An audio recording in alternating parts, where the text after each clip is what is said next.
Hi, my name is Franka-Maria Andoh, and this is my new podcast called The Three Lemons.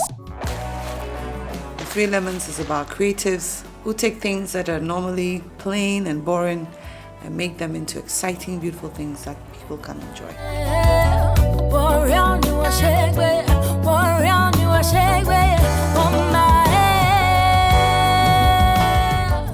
Hi, welcome to our podcast Three Lemons. Today I have Fred Degbe, an entrepreneur and an amazing creative, and somebody I've known and admired for a very, very long time. Fred, thank you for coming to talk. Thank you for having me. If you've been admiring me for a long time, how much more me admiring you? So we've been admiring each other for some time. That's now. good. All good. So Fred, when I first heard about you, you were doing these bracelets. Yes. But actually, I don't want to start there. I want to start kind of like, what were you like as a child? What was I like as a child? In a few words. I was like my second born now. Okay, so I push. I don't want to push people over the edge, but I want to push to see how far I will go before getting in trouble. So I took risks. Okay. Not big ones. I'm not trying to burn a house or anything. I'll play with the matches. I'll try a few things. But you contain it. Yeah. I think it was measured exuberance. I think it was measured. So would you say you were a disruptor? I think like I was just like any other kid until you get past like the basic foundation. I don't think there was any.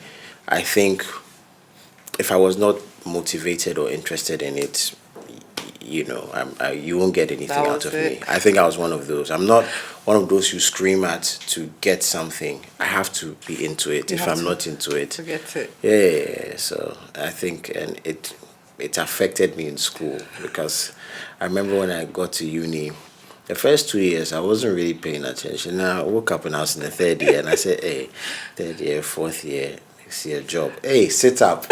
and I got on the dean's list that semester. Oh, wow. So anyways, I fast forward. I mean, the reason why I ask what you were like as a child is like I want to know if looking at who you are and how you are and your creative journey, that there were some like glimpses of that as a child. Like, can you make any connections? Well, child is broad, but I do remember when I was I went to school in Kentucky for 1 year in America. My dad's a pastor, and my dad had to go do his doctorate in theology, and he didn't want to go and leave the family behind. So he said, if I'm going to go, I have to take my whole family. So, he said he was taking us to Kentucky. I was 14. I don't know. I was like, what is Kentucky? I mean, but I'm like, we'll go. And I remember being in Kentucky, in a small, Kentucky is already, it's already Kentucky. And then I went into the Kentucky of Kentucky, a small town called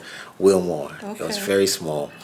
And I remember when I got to school, my first day of school, I wore togas and a yellow Hawaiian shirt and slippers in the middle of Kentucky. And I don't know what I was thinking, but I felt really good doing it, So I think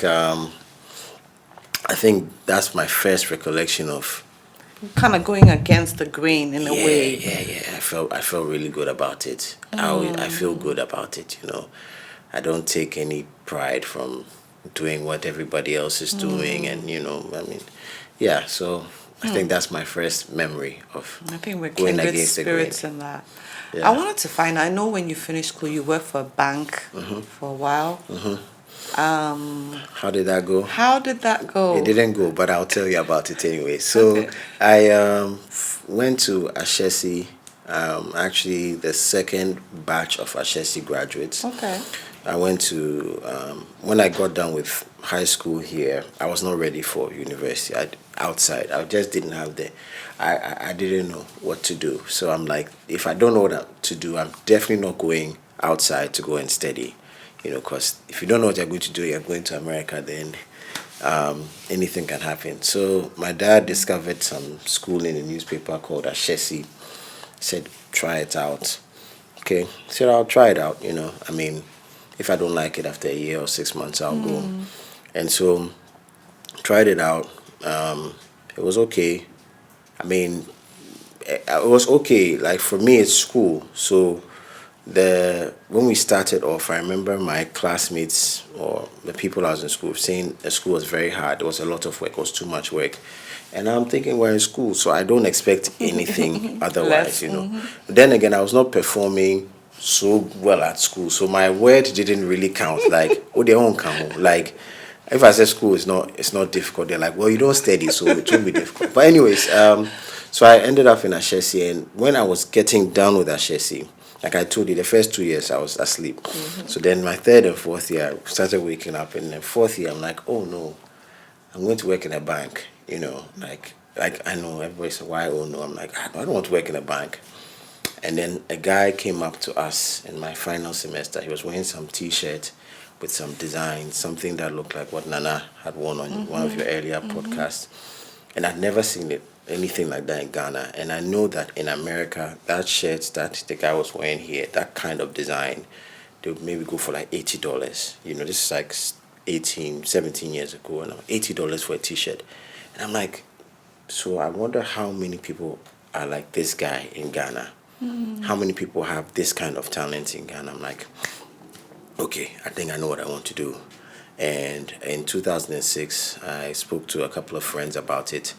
And I went to Register General to register my first company called Made in Ghana. And they didn't give it to me. But they said, but you can take manufactured in Ghana. Okay. So now I have a company called Manufactured in Ghana. And, you have to understand the time period we're in when a 22-year-old goes to the register just I want to register that and they gave it to a 22-year-old. That just goes to show how little people thought about Made in Ghana at the time. So it still puzzles me that they gave it to me. You can't go to America and say I'm registering a company manufactured in the US. You can't do it. They won't do it. They said no, that's and so fast forward, I started a T-shirt company trying to discover young people making T-shirts and so on and so forth. And then I needed to make money. I needed to have money to support it. Someone said, you're born in America, go to America. So I went to America to work for a year, tried to work and get a good job and then, save. I didn't know anything about finance or anything, didn't get a great job. Got a job as a security officer. That's another 20 minutes that we don't have. But I ended up coming back, working in an advertising agency. The first person to give me a job in Ghana was Gedilaye, MMRS Ogilvy. Learned quite a bit there. I think I didn't appreciate it till I got done, but a lot happened. And at that point, I said, okay, I need to get a job that pays very well. So I ended up going to the bank. And whilst I was going to the bank, I had to pause the T-shirt dream because it wasn't working. And we came up with a design, actually. The logo was a schoolboy and a schoolgirl in tea and bread. Is that what it's called? The tea and bread? Yeah. No, you mean the brown and yes, it's called. I think it's called tea and bread. That's cool. We can ask our audience for it. It's called tea and bread, and people had started replicating it. This was in 2007, and I realized it was too easy. I wanted to stop because it was difficult, but it was too easy to replicate. Because all they had to do was right click, save the image, and then take it to someone to print on it, and then that was it. So I said no. So joined the bank reluctantly. I did very poorly in my first bank interview.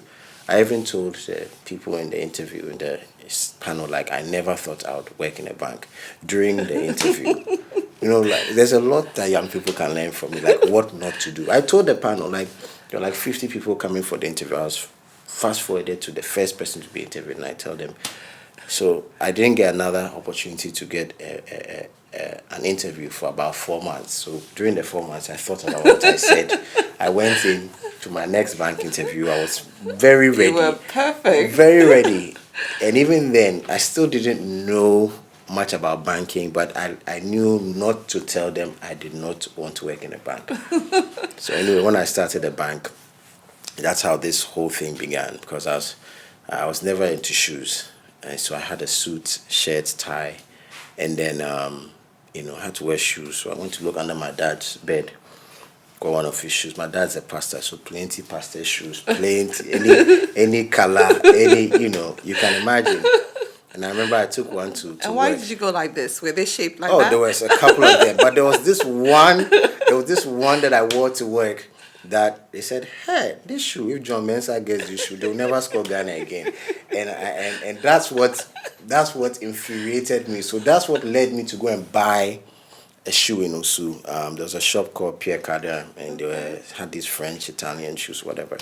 And it was very expensive. I wanted to buy the most expensive shoe, my whole 2 months salary, and buy a shoe. So when I come, I'll roll my trousers, I'll work and stretch my leg. They say, hey, today Fred has bought a shoe. Well, I bought a shoe, and when I bought the shoe, I was so proud. And in that exact moment I bought the shoe, I was holding the shoe like this. And then there was it's a boutique, so there's a glass window. So there's a shoe shine boy passing. And then my father passed out everything, my dad. There was like a hallelujah. There's like a hallelujah. Like a light hits the shoe shine boy. You had a Damascus Yeah, I had a Damascus movement. So I chased him outside. I said, can you make these shoes here? And wait to my ear. I said, oh, no, I deal with it. Ain't me. We can't make these shoes here. And I said, oh. He said, no, we can't. And I was like, okay, this guy's not too educated. Let me just ask someone else. Ask my friends at the bank. They said no. Ask my bosses at the bank. Said no. My parents, no. My girlfriend at the time, no. We broke up. I mean, if you don't believe in it. And I said, So I did some research online about shoes. And I found out people are selling shoes for 1,000, 2,000, 5,000, 10,000, 20,000 pounds a shoe. I'm like, one shoe, 20,000 pounds. So if I make 50 shoes, I make 1 million pounds. I said, I need to make 50, 20. But then at the same time, but if you are selling 20,000 pound shoes in Ghana, they will say, hey. I said, no, you must think about the people. So you must think about the people. So that's what gave us the name Heal the World, because it was shoes, thinking global, thinking big, but then also thinking about society, about how to have an impact. And so that's how Heal the World. That's how Heal the World came That's about. how yeah. But before that, you were making these bracelets. Actually, the bracelets came after. Did they? Yes, the bracelets. So the shoes. So you have to remember, this is black and white days. There's no mobile money. Facebook had just begun. There's no Instagram. There was nothing like that. And so even if you saw something and you wanted it, you couldn't buy it immediately like the way we can now. And so we're championing it. We're posting stuff for 3-4 months on Facebook. And then I remember we got invited to an event called Saturday Night Live at Chief Kufuor's place, African region. And I remember we had a stand. So I'm like, when people come to the stand, they'll say, wow, and they'll go. I said, no.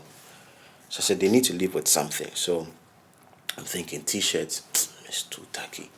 I said, cupcakes, they'll eat it and they'll go away. I said, wache. I said, no, wache will not work either. Okay. And this was like 3 a.m. at Legon. We were actually trying to put on a show for the event. It was not, I don't know why. It's another story. And then the light went off. I was thinking about what I did. The light went off. And then my partner said, why don't we do beads? And I was like, okay, we'll do beads. He said, what color? I said, well, I can't see anything right now, so let's go for black. Let's go for black. I'm like, but if this thing works out, if this whole thing works out, so let's add one gold. Oh, wow. Because everything you're doing, you don't know what you're doing, you don't know if it's going to work out, but you have to keep going, and that's how the concept of the bracelet came about. The all black, struggling, suffering, insult, sweat, confusion, and then the one gold, and the one gold is worth 100 times more, all the stuff. And we didn't think anything of it. It's just that, okay, if you can't buy the shoes, buy a bracelet. Even the bracelet, I didn't want to sell them. We're just like, give us whatever you want for the bracelet. 10 CDs, 5 CDs, 15 CDs. So I remember the first night, we made 50. We sold 10. My mother bought 3. A friend bought 2. It was still like charity, but then I kept pushing, and I was like, the bracelets were easier to market. So back then, before Year of Return and whatnot, we targeted celebrities coming to Ghana. We got a few of them. Fabulous, Amber Rose, Mario.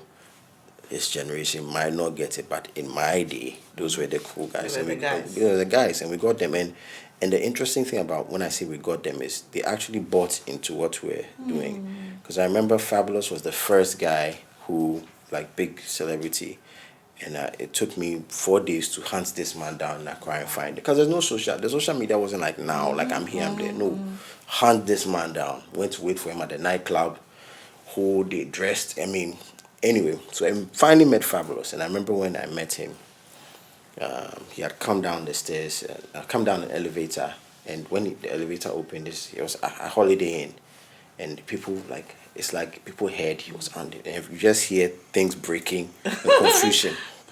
So eventually, I managed to go through the crowd. Some people helped me to meet him. And my friend who helped me meet him said that, I'll let you meet him, but we can't make him do anything. So I said, okay, fine. So I said, Mr. Fabulous, please, these are some bracelets we're making. We have a shoe company. These are empowerment beads.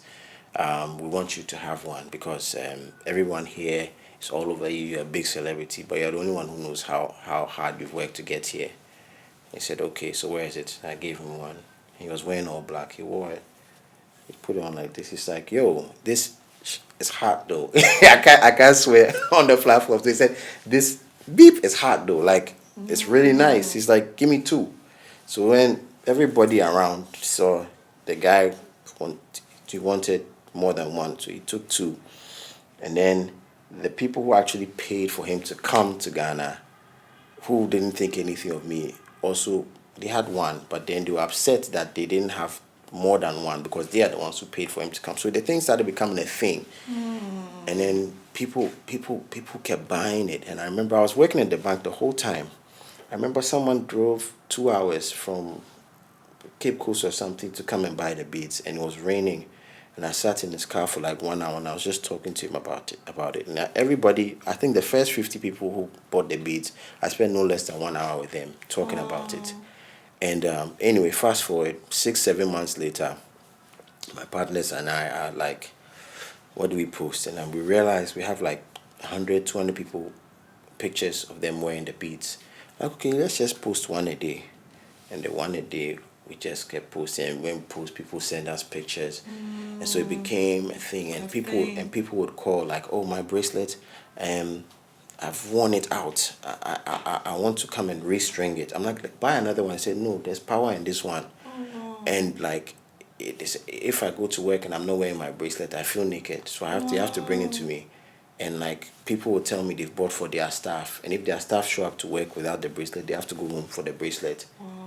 Somebody's bathing and the bracelet is somewhere and they can't find it, and it's their mother wearing it. Like, and then somebody's in town wearing the bracelet. Some girl sees the girl, gives the girl the bracelet, takes the girl's phone number. It just became a whole thing. Anyway, so yeah, so there's a lot. So God has been good.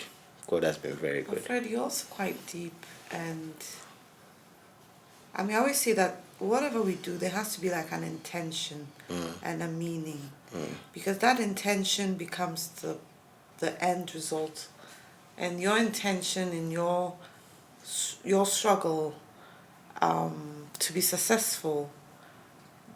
That's what people also were drawing from, and I think that's the amazing thing about you, that you kind of pull us into your journey. Whether good or bad, you're honest about your journey, and you're genuinely wanting all of us to do well. It's not just about you. I do. So that's one of the things that I like and I admire about you, that it's not. Thank you. You think Ubuntu, you think it's a community, and as you're going, you're saying, hey guys, let's go. And so what would you say to a young creative, a young guy who's finished school, maybe played the first 2 years in university, and is thinking about what he's going to do? What would you say if he was in your shoes, literally? In my shoes. Nice shoes, but yeah, anyways. Interesting thing, thank you, Franka, is the last couple of weeks, I think when we met a few weeks ago, I told you this thing was burning in my heart. Like, I don't think the younger people, they know what to do. And it worries me. It really does. I'm not that old, but it really, like, they don't know what to do. And there are so many of them. What do you mean they don't know what to do? They don't know what to do. Like, they're in uni. They can be in first year, second year, or even fourth year. You ask them what they're doing after. They can't tell you. Even the one who's getting that can't tell you what he's going to do. He's not sure of what his future looks like, And so what I've started doing now is, I think that there's this thing called the SDGs, right? Sustainable Development Goals. I'm like, start from there. There are things, the Sustainable Development Goals is an initiative by the UN where it's like, this is what the world should be. These are the goals, these are the things we need to do aspire to make the world better. Start from there. There's gender equality, there's clean cities, there's innovation, education. There's so many things. I'm like, start from there, and then either find a company working to solve one of these things, or start your own way of solving one of these problems. If it's starting a podcast, which is what you're doing now, which is not traditional education, but it actually is it's this practical education that people need, then start. If it's cleaning, the World Cup, in Korea, The Japanese. the Japanese, they clean. They were cleaning up. They cleaned up, yeah. and then Ghana cleaned up after, and that's all. Yeah. So if you don't know what you want to do, you find a problem you want to solve, and then find an organization you can give your services to at least know. Or start an organization. Or start. Yeah. Starting is not easy. So either start if you have the spirit to not work for somebody and stick it out, and or work for a company that is working to make the world better. I think that's practical advice I would give somebody. I think that's good advice. If I was in my 20s, that would be good advice for me. I wish somebody told me when I was in my 20s, but it's all You good. had to learn so you could share. Yeah, that's how it works. Thank you, Fred. Thank you so much as well.